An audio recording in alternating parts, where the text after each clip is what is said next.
very good morning to you. My name is Daniel Wahome, and welcome to the first edition of SportsCheck in the year 2022. It is a year when we've got a lot to talk about sporting-wise. The Africa Cup of Nations, that's the first major event that we've had this year. And also we shall be taking a look at youth athletics. We shall be taking a look at Kenya hosting a major cross-country event, a world cross-country tour gold event in Lobo, that is in Eldoret, just outside of Eldoret. We also have got the World Championships, we have got the FIFA World Cup, and the Africa Youth Games, amongst other things to look out for. Not forgetting even the Commonwealth Games. The rugby team are preparing to go to Spain for the World Rugby 7 Series. The women's cricket team is in Malaysia. So a lot of sport to talk about. But also on the news outlook, I know there is a lot of conversation about what Senator Mithika Linturi said over the weekend. And his speech means that he was arrested. He's had to do statements, and people from across the country and also across the political divide are giving their statements about his utterances on Saturday. So those are some of the stories that we shall be looking at as we go through our news program today. 3 conversations today on SportsCheck. The first one, we're going to be speaking to somebody. If you've ever been at any major, say at the national championships at Kasarani or the national trials, then you probably have seen her trackside moving around her business, and not many people would, if you don't, you may notice her, but forget about her. She's not out there. But at the end of last year, her face became public at once. Pauline Murumba, the 2021 Confederation of African Athletics Official of the Year. She is with us in studio. We shall be having that conversation with her. And the National Olympic Committee of Kenya, they held the elections last year, and they come up with an 8-point plan as to how to manage the sport over the next 2 years, plus enough combined events that are going to be taking place. And also a conversation around football, the FKF Premier League, the Africa Cup of Nations, and also the FA Cup. As Kenyans, we own clubs in the United Kingdom, so I know a lot of banter is going on even as all other sports continue. Our sign language interpreter within these is going to be Anne Wangeshi, and she's going to be joining us soon. You shall see her face at the bottom right of your screen. Straight to our first conversation.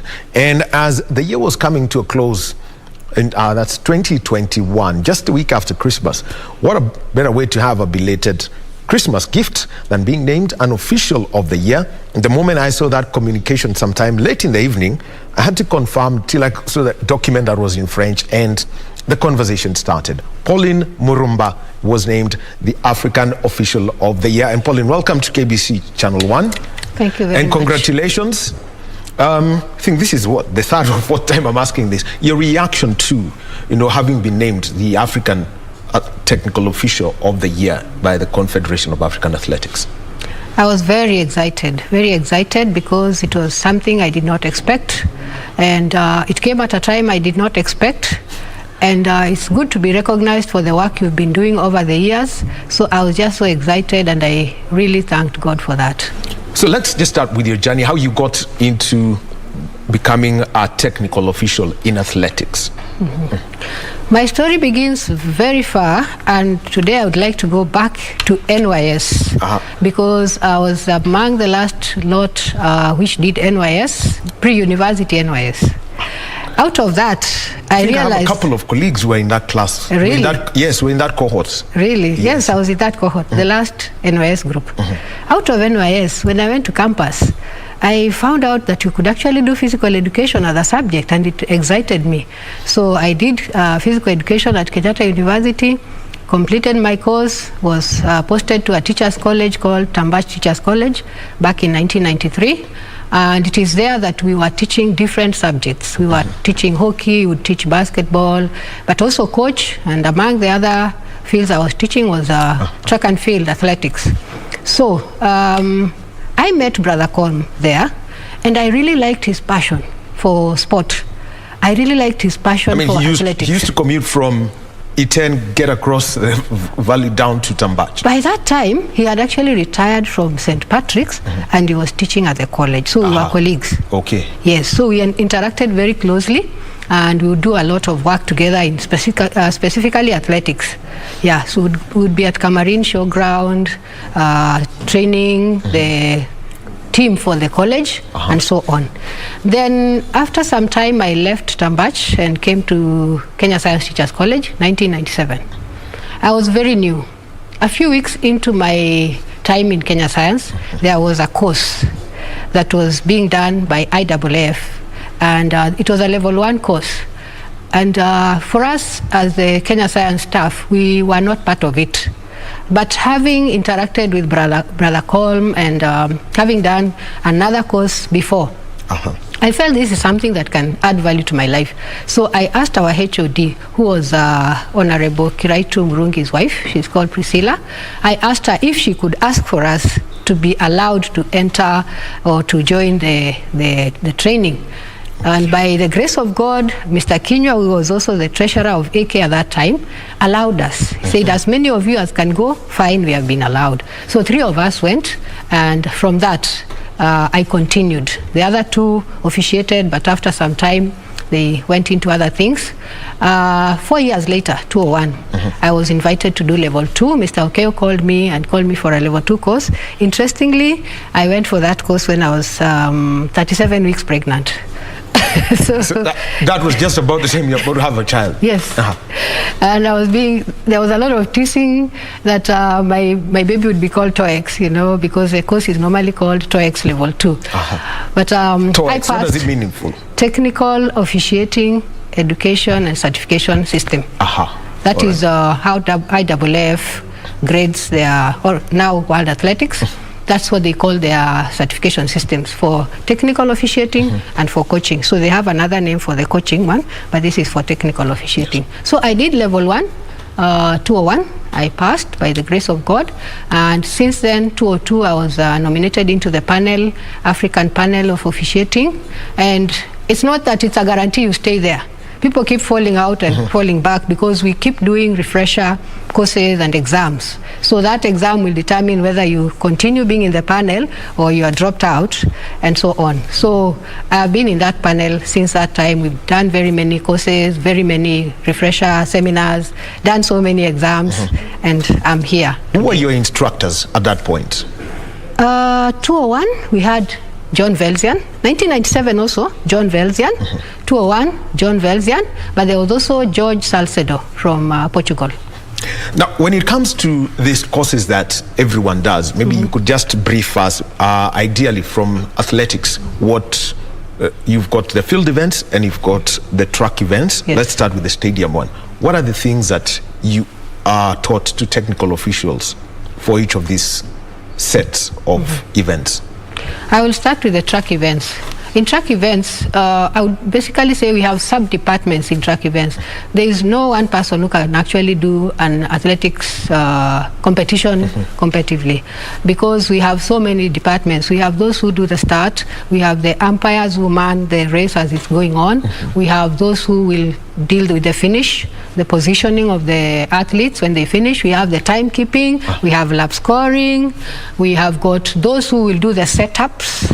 So we have all these teams that must participate in making the event successful.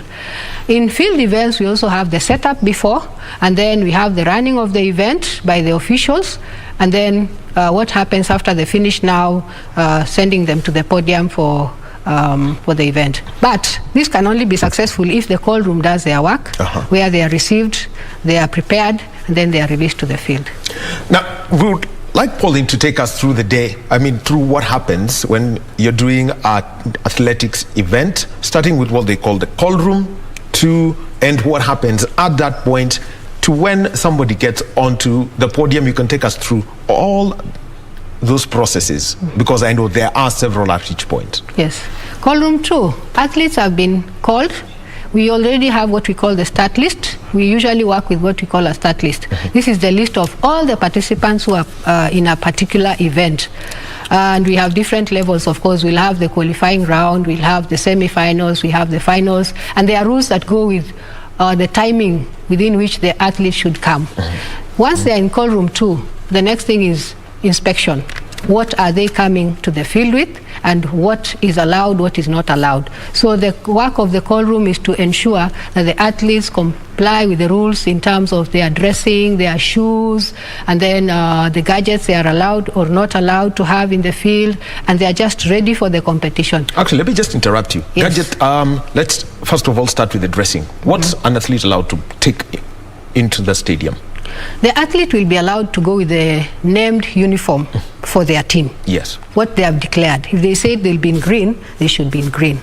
And there are particular types of vests that are required. Like you cannot wear a t-shirt and go and run. There are specific things towards that. And then they must also have a running number on them to show that they are either the name, if it is a high level, or a number if it is our lower level. Okay. So an athlete can run like 0:23, 0:33, so for identification. Then another thing, what is not allowed? Phones are not allowed. Anything that can give them an added advantage against someone else. So like communicating with a coach through a phone is not allowed. So all those communication gadgets, apart from a phone, any other thing that can enhance communication that is private. Okay. Yes. So that is entering the stadium. Yes. Let me just jump ahead, because at times when I look at, say, the pole vault, the high jump, and the throws, times you see athletes talking to the coaches. That's allowed. Yeah, that is allowed. But the coaches actually have their own area up there where they are allowed. They can come and look over the athletes, but they are not allowed in the stadium. So the athlete will come, talk to them, go back. Yes. So now the athletes are now ready to get in the stadium. Yes. Now the regulations around the stadium, how then do you go around this? Okay. I'll pick, for example, the 100 meters. 100 meters. The athletes have come from the call room. They are handed over to the start team. So the start team will use the same start list to counter check. Do we have everyone? Is there anyone who is not supposed to be here who is here? Then once they are ready, they are now placed on the lanes according to the lane allocation that has been done before. Then they run in their lanes to the finish, and at the finish area the finishing officials will be ready for them, and they will now give them their positions. Yeah. So here is a case of this start list, and this is where the confirmation has got to be done. Yes. At times even before the race starts. What is checked against an athlete's requirement for being in that start list? Okay, start list has a long history because it begins with entries. Once a competition is declared, the teams are supposed to submit the names of their participants. So they are entered into the system, and based on that now, all the things that are required, like age, if it is world under 18 or if it is world under 20, they must meet the age requirement. How? Passport, all the documents that are required to verify age, mainly the passport if it's an international event, or the ID if it is our local event. So after that now, we use that as our checklist because we already have the entries which were done way before the event. Yes. Now, something else that I would like to bring in, and a lot of conversations have come in here, it's about the shoes. So tell us about shoes that would be used for, say, jumps, or those that would be used for a sprinter, or probably for road running. How do you check them? Okay. Normally, under normal circumstances, at a world level event, there should be a shoe inspection officer. So that will be an added official in the call room. It's not the technical official who will know the very nitty-gritty of what is required in a shoe. It's a shoe inspection officer who will do that. So there are required number of spikes. For example, no one is allowed to have more than 11 spikes in a shoe. Okay. Then the spike also has its length. Yes, 9 millimeters, and then 12 for high jump and javelin only. Okay. Then we now go to the sole. There are specifications for the sole as well. For example, for road running, it can be anything. That is mountain running. There is no limit. But when we come to road running, it can be 40. When we go to 40, that's about 40 millimeters. 40 mm. Yes. 4 centimeters. Yes. Yeah, that's the thickness. When we come to track, I think it's about 25. Yeah. So different events have different sole thicknesses. Because anytime I take a look at some of the athletes, post-race, and you look at there is almost no heel on that. And something else that now I would like to bring in is what World Athletics is doing about when it comes to the regulations of championships at different levels. Because you've officiated at the Africa Senior Athletics Championships, the under-18s and the under-20s, and also the Cape Keno Classic, which is a one-day event, and also the Commonwealth Games. Yes. So regulations at different levels. Let's start with African Athletics Championships at that level. What's required? I would like to say that actually the rule book is like universal for every event. We try as much as possible to conform to the rule book, because a record, for example, can be broken anywhere. Can be broken at a national championship in Nairobi, can be broken at the African level. So the requirements should be almost the same. That's why the tracks are actually inspected and they are graded, so that in case a record is broken, it can be accepted anywhere. So the standards should be as much as possible the same. When it comes to the nitty-gritty of how you do your culture now, that's where differences come in, and there are allowances. For example, how many people should qualify for maybe a final, what should be the qualifying time. It's now up to you to decide if you don't have a qualification required. For example, if we are going for an African championship, have they given up as a qualification? Then when we are doing our national trials, we'll go by that qualification. So most of the things are conforming to World Athletics, except a few variations that we can be allowed based on our local circumstances. Because I was looking at what they've released towards December when it comes to standards. Let's talk, for example, about the Cape Keno Classic. What is it that they require of you, and how they want you to run the event as a person who's in charge of the technical officials? Let's start with that. Okay, Cape Keno Classic, a one-day event. Like I said earlier in my interview, it's a very delicate event, because you don't have time to review and say, did we do that right? Can we improve tomorrow? No, it's just once and it's done. So the standard generally is, these are invited athletes. So we don't have a semi-final. They are all straight finals. Yes. Number two, it's a live event for the most part, except a few events that you can be allowed to have on your own, like we call them the discretionary events. Yeah, so when it comes to that, already they have a set standard which they expect the athletes to conform to, and we must go by that, by what they have set and the purpose of the event. Why are we having this event? What is it leading to?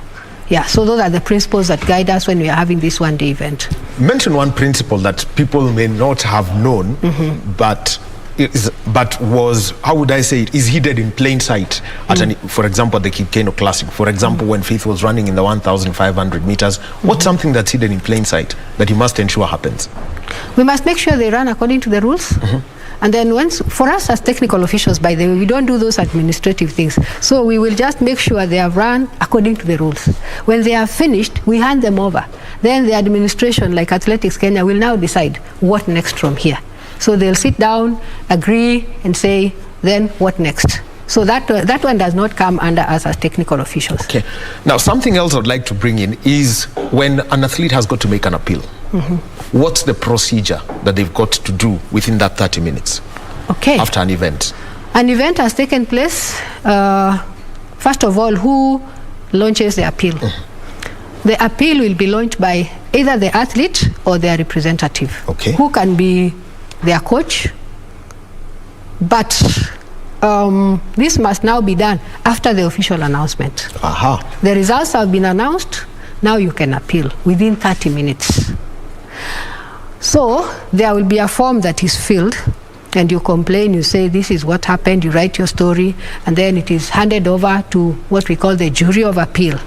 Then the jury of appeal will have a sitting immediately. They don't take long. Immediately. There is also a fee to be paid. For example, in Kenya, it's $50, 5,000 shillings. Doesn't come cheap. No. If you win the case, we refund the money. If you don't win the case, you lose the money. Yes. For World Athletics, it's $100. That's 10,000 shillings. Yeah. 10,000 shillings.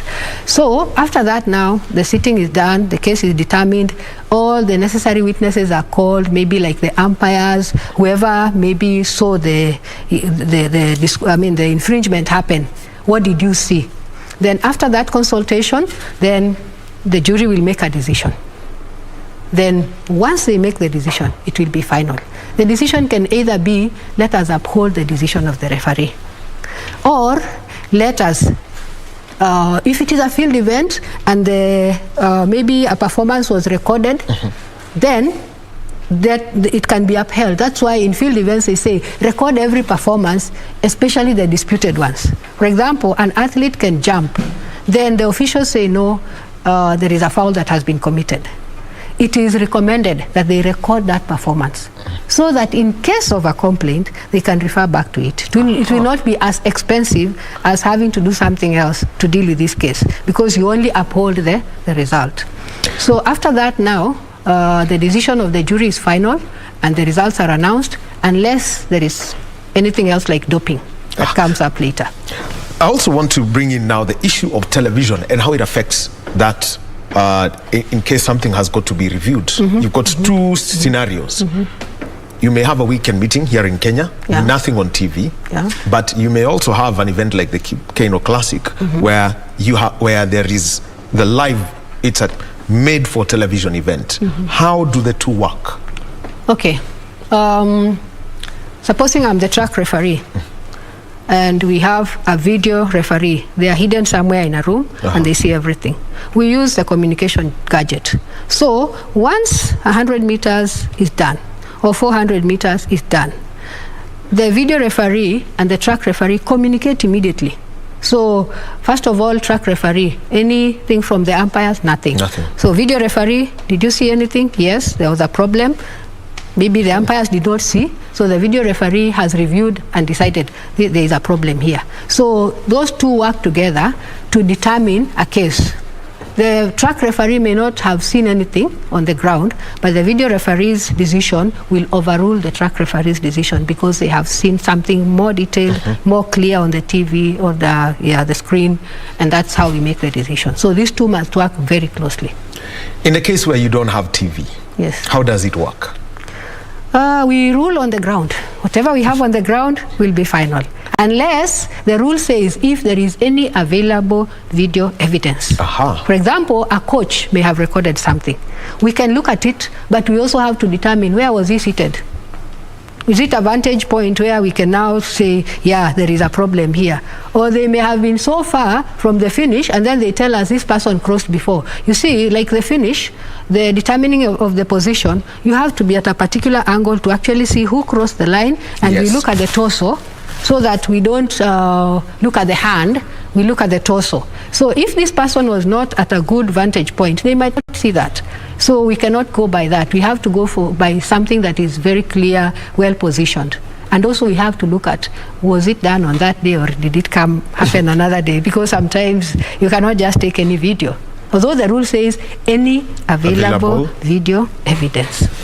Now, something I noticed about when that changed even the way athletics events are done, and this was a statement that the Athletics Integrity Unit released just before the Olympics, where they came and where they started raising issues. Everyone knows the AIU as the doping people, but now there's something else.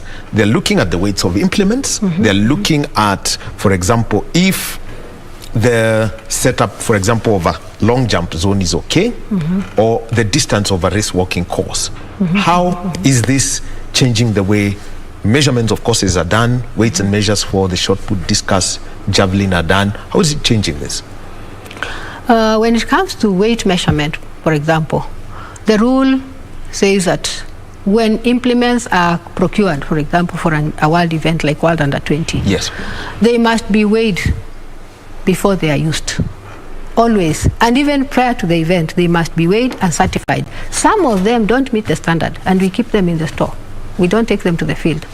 An athlete comes with their own implement. It must be weighed the night before the event, not the morning, the night before, and certified or maybe rejected. And if it is rejected, they'll come for it later. If it is accepted, then it is put in the common pool for everyone to use. It's not going to be for them alone. You come with your implement, we share it. You come with your javelin, we share it. It's not going to be yours alone. So if you want to break a record with it, we'll all want to break a record with it.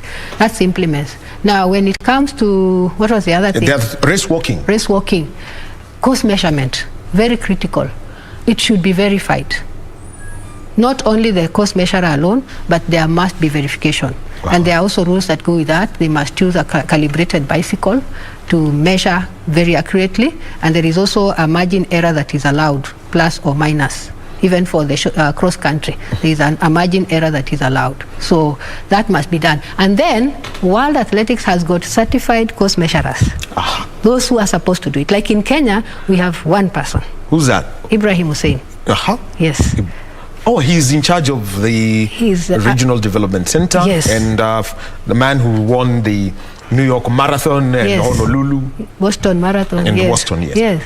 He's a certified road course measurer. He's bringing up other people to get to his level, and he's doing a good job. We have other people who he has mentored, but he's now the person who is known here. If we have Stanchart Marathon, he's a point man. So with that now, World Athletics cushions itself so that the quality must be attained. Yeah, that is road course measuring. What was the other? The other one that we need to take a look at is in the case of field events. Think of the high jump, or the triple jump, and the long jump. Already, even for that, there are specifications in the rules on what should be done. Like even the landing mat, there are rules for that. The uprights, there are rules for that. The quality, and also, so even when companies are producing these things, they must be approved by World Athletics. They must be approved. Very much the same way we all know the track is Mondo. Yes. For us now as technical officials, we are handed over implements that have been approved, and they are in the World Athletics list for that season as approved. Even if somebody is starting their own company, they must be in that list. So we check against that list and say, is this acceptable? Yes. So they are procured accordingly, and then they are used accordingly. So the quality is already determined before the competition, way before. Yes. We've seen some things happen. Let me just make a reference to 2016 at the Olympic Games when Ezekiel Kimboi, after Mekishi Benabad finished fourth, made an appeal, and it was found that Ezekiel Kimboi had, stepped inside of the track on the grass rather than stay on the track at that point. What are the changes in the regulations at the moment when it comes to that violation? Yeah, there is a change in the violation on stepping into the line, in that previously, if you stepped once, you are disqualified. But now, there is a leeway. If you step once, it is considered maybe it was accidental, so you will be pardoned. But if in the same race, umpire one at one corner sees you step, they record. Then another umpire sees you step again, mostly at the bends. Yes. Because at the straights, nothing much. But at the bend, somebody tends to lean into the inner lane. So that gives you an advantage by shortening the distance. You see, it's very dangerous, because if you break a record, now you have taken a little bit of a shortcut. Yes. We are in trouble. You must have covered the 400 meters, the 200 meters. So the second offense will lead to a disqualification. Or if they step here and they make a second step, that is a disqualification. So that is a change. 2 steps or 2 instances. Yes. Now, and then the other thing in the change is that if somebody is pushed like into the track accidentally, did they continue or did they come back to the track? If they continued in such a way that they improved their position and got an advantage, that will lead to a disqualification. But if you notice that it was just jostling and then he came back to the track, no interference, nothing, no advantage, then it's fine. Now, the other one that I would like to mention is when it comes to the relays. What are some of the, I think the first one was the exchange zone became open. Yes. What are the changes there? Not really open. I'm saying rather than have, what was it called? The 20 meters. The acceleration zone. Yes, yes. Now became part of the exchange zone. Yes. Tell us that change and how it's now affected the way people do relays. A very good change, especially for a coach, I think, that an advantage, because if the track is 400 meters, yes, and 30 meters is the exchange box. You can decide how to position your athletes. The one who can run faster can cover so much distance. So one can cover 75 meters, another one can cover 110 meters, and so on. That's the advantage. On the other hand, it's nowadays very difficult for a team to actually miss or break the rule if they have been well trained, because the leeway, the acceleration is done within the box. You see, previously with the acceleration outside the box, there could easily be an accident where somebody picks the button before they get into the zone. Yes. Yes. But now that it is within and they have to wait within, it's much easier if they have been well trained and well coordinated. So I think that's what I can say. Now, the first major two events that we Kenyans will focus on. On the 22nd, we've got the National Cross-Country Championships, and this is going to be taking place just outside of Eldoret at Kapseret. And it's going to be a build-up to the World Cross-Country Tour Gold meeting, the Agnes Tirop Classic. What are things in cross-country that people should know as they watch that event, so that they can understand that if somebody is disqualified for just a violation here and there, then they know what it is? Okay. Cross country is not as complicated as track and field. First of all, we use the natural course. It's the natural course. As much as possible, it should be done on a natural course. The main things in cross country is, number one, composition of a team. A team should be 6 people, and then 4 will score. Out of the 6, the 4 top athletes will score. If one of them gets tired out of the 6, you still have your 4. If 2 fall out, you still have your 4. As long as at the end of the day, the 4 will be there, 4 to score per team. Now, one of the confusing things in cross country is how that scoring is done. Because you see, we just go by your position. Your team has number 1, number 5, number 7, number 12. Team 2 has number 2, number 17, number 22. So we add those positions, and the least number is the winning one.